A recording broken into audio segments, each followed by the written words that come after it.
The Protestant theologian Karl Barth, he's got this really great expression where he basically says that every generation must begin anew.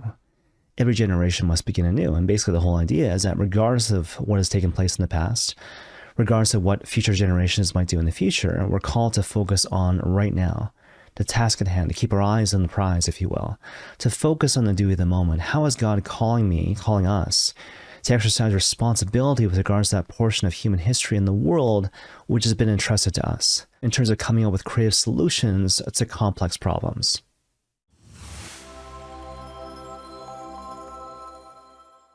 The great Catholic writer G.K. Chesterton, he's got a really great quote in this regard, where he basically says that life is like a complex lock, which requires an equally complex key to basically unlock the thing. And his whole point, of course, is that when it comes to the mystery of life, and when it comes to the mystery of the human person in particular, there's a certain complexity which obtains in these situations, right? And so therefore, as a Christian people, we got to learn to move beyond empty platitudes, superficial proposals, and to realize that we need to bring to the table complex solutions to equally complex problems, in the absence of which the world will basically dismiss the Christian thing. And so just to kind of frame everything we're going to talk about going forward, I want to share with you this joke that I heard at this pre-seminar that was hosted by the Archdiocese of Toronto. So basically the joke goes like this. There was this guy, he was on a plane, and he was wearing a parachute, and his goal was to jump out of the plane and land in a particular spot. But he jumped out too early, and eventually he ended up in a tree. And so obviously, as you might imagine, he was kind of scared, right? So he's hanging in his tree, he's looking around for help. All of a sudden he hears kind of rustling on the ground level. So he shouts down from his tree, help, help, right? And he hears the person below kind of stop. And so the guy up above kind of shouts down to the guy below, like, can you tell me where I am? Guy below kind of says, you're in a tree, right? In response to which the guy above says, thanks, Father. In response to which the guy below says, how did you know I was a priest? And the guy above says this, and this is the punchline. Because you said something that was true, but totally not helpful. In other words, you said something that was true, but in a certain sense was completely useless. And even though I'm a Catholic priest, I really love that joke because I find it to be infinitely relatable. Because quite honestly, we've all been there, right? We've all been in the context of Sunday Mass where we're listening to the homily and we're hearing the person preaching give, quite frankly, empty platitudes, superficial solutions to complex world problems. And what do we do typically in response? I would propose that we tend to do one of two things. Either we get frustrated or we give into a sense of indifference. We start saying to ourselves, well, gosh, I guess the church has nothing to say in terms of the complexity of my own lived out world experience. But that said, the thing I want to impress upon you is that there actually is a third option. Because the fact of the matter is, the gospel is very relevant, it's completely inspiring, and the gospel, if understood correctly, actually speaks into every aspect of human experience. And so to illustrate the point, let's focus on the Gospel of John, chapter 20, which of course tells the story of Mary Magdalene at the empty tomb. And so perhaps we might kind of kick things off by asking ourselves the question, what sort of homily do we typically hear in response to this gospel about the story of, again, Mary Magdalene at the empty tomb? Well, obviously there's all sorts of different possibilities, but at the same time, perhaps I want to suggest that the homily that you typically hear in response to this story goes something like this.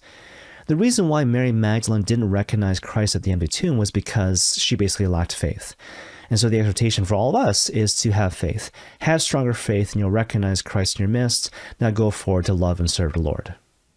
And again, I think all of us, without exception, we've all heard homilies like that in the context of the Sunday liturgy, proposing to us empty platitudes, superficial solutions, which results again in frustration or complete indifference.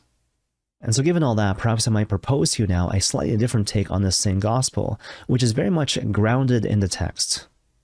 And so just to kind of set the stage, right? So Mary Magdalene, again, she's at the empty tomb and she's mourning, right? She's weeping perhaps uncontrollably. And why?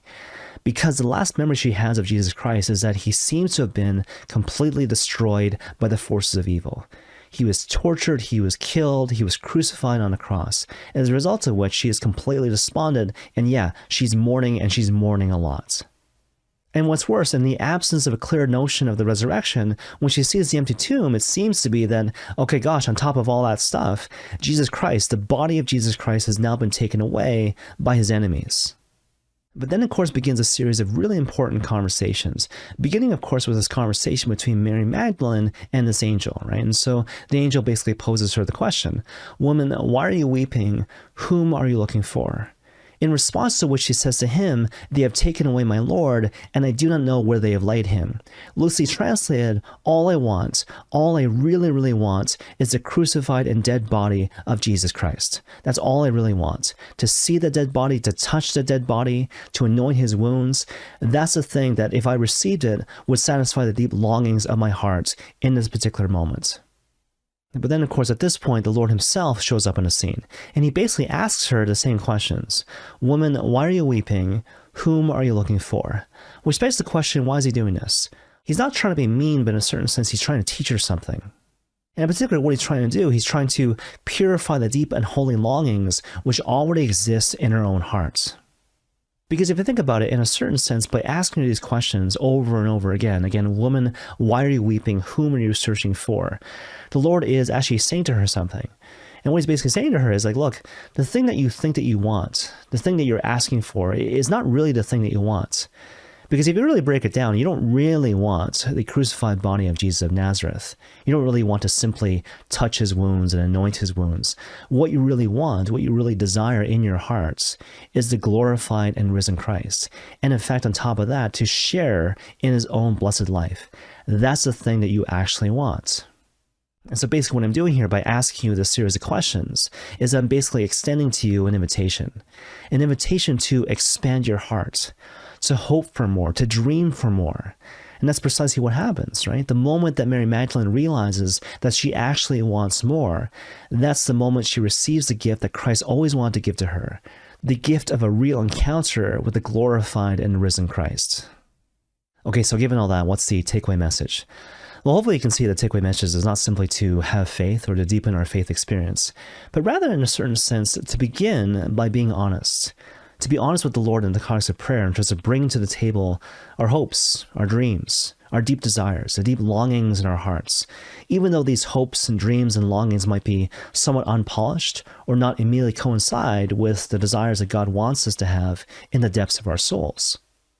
But you see, this is a classic example of basically respecting the process, right? Because after having submitted to the Lord our hopes and our dreams and our deep longings in the context of prayer, what are we called to do next?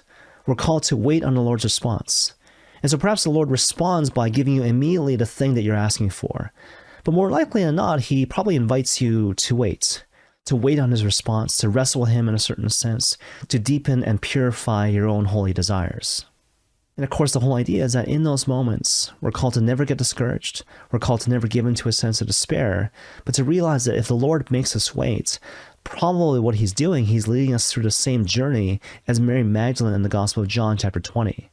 He's purifying our desires. He's expanding our hearts. He's allowing us to hope for more, such that eventually in time, our hearts are ready to receive the precious gift that God always wanted to give to us from the beginning of time. And may God bless you all.